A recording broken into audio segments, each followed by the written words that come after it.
I think a lot of people today and over the past couple of days while it became apparent that this is likely to happen, have a hard time understanding how to react. Because on the one hand, you see Israelis who have been kept in Gaza in captivity for 2 years in very harrowing conditions, reuniting with their families, and any decent human being is happy to see that.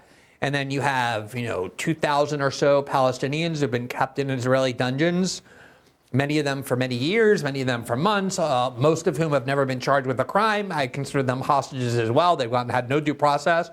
And you're seeing them reunite with their families as well. And these are very moving scenes. You're happy that's happening. And you're also, as you said at the start, very happy that this genocide, at least for the moment, has stopped, that the people who are living in Gaza aren't going to be bombed in their tents and incinerated to death and watch their children's limbs blown off and all the other horrors that we've seen, at least for now. And it's hard on the one hand not to feel good about that. On the other hand, we've watched a genocide, like an actual genocide, for the last 2 years, one that is unspeakable in terms of the depths of its, just horrors and criminality.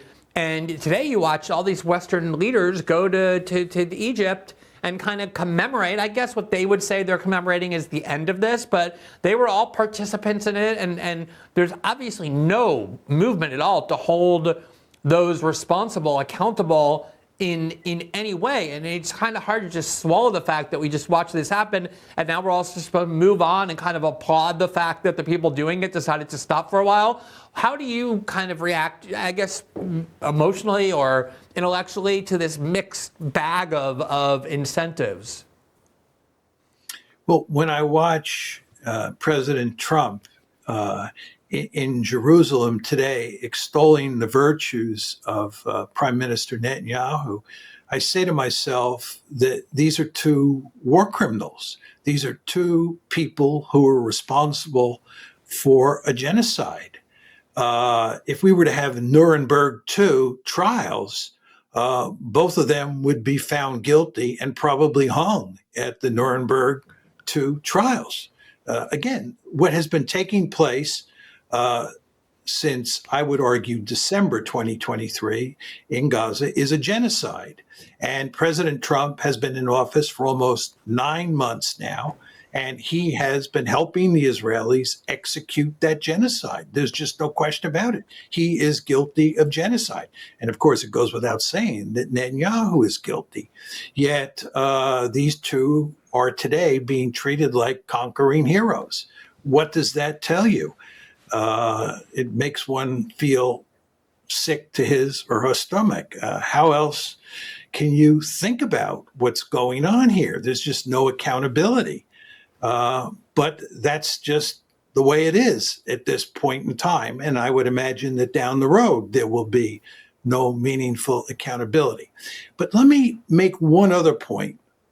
And that is that I think that once journalists get in there and see what has been done, and once journalists get in there and talk to people in Gaza, and the world gets a better sense of exactly what happened. I mean, we now already have a very good sense because a lot of this was available to see on platforms like TikTok and so forth and so on. But once we get journalists in there and the full story begins to come out, it could be the case that there's so much dismay around the world that it makes it almost impossible for Israel to start the genocide again.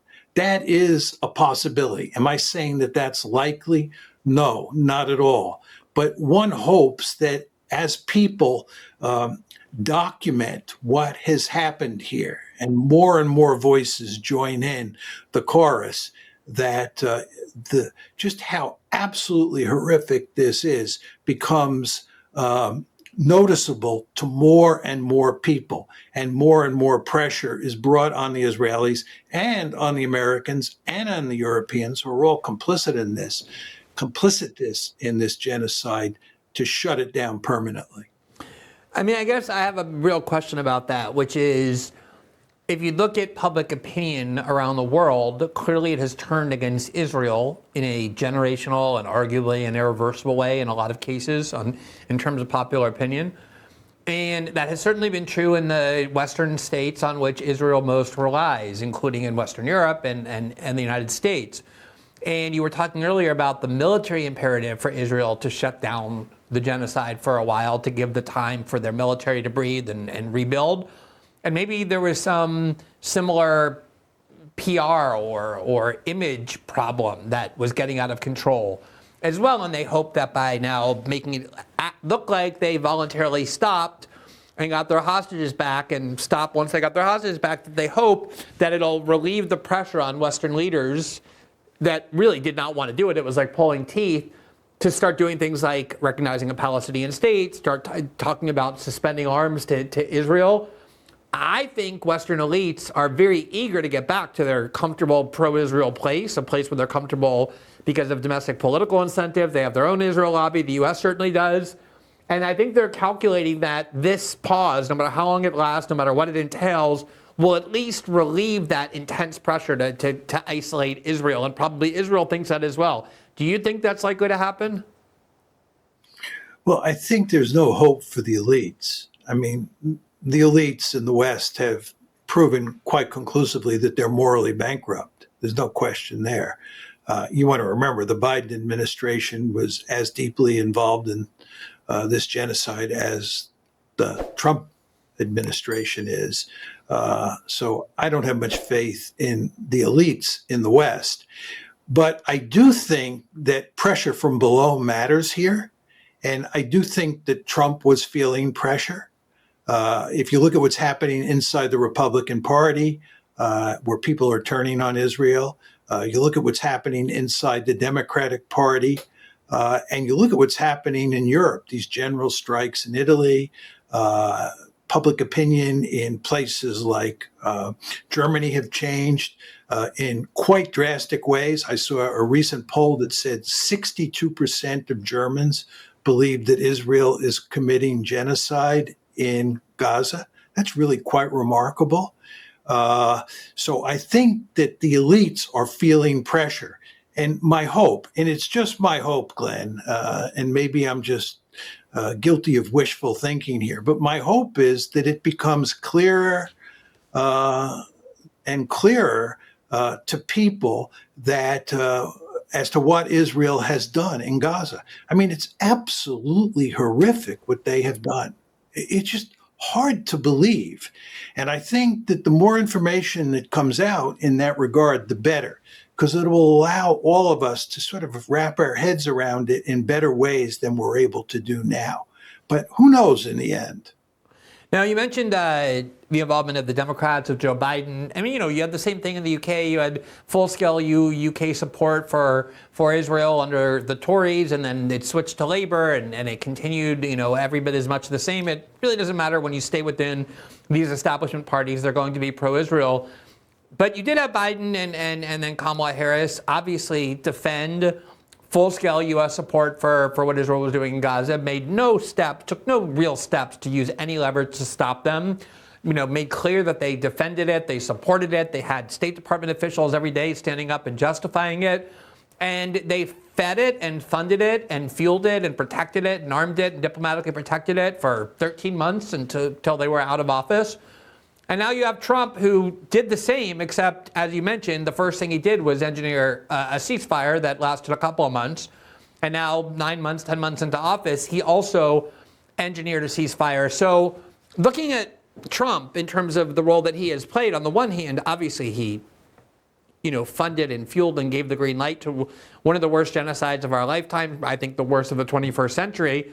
It's hard to give him any credit when it comes to Gaza because of that. But on the other hand, I have to tell you, I find it almost impossible to imagine Joe Biden or Kamala Harris having caused or forced the Israelis to stop what they were doing in a way that Donald Trump just succeeded in doing. So is there a place on some, I guess, kind of twisted relative way that you give him some credit for bringing about an end to this for however long that end lasts?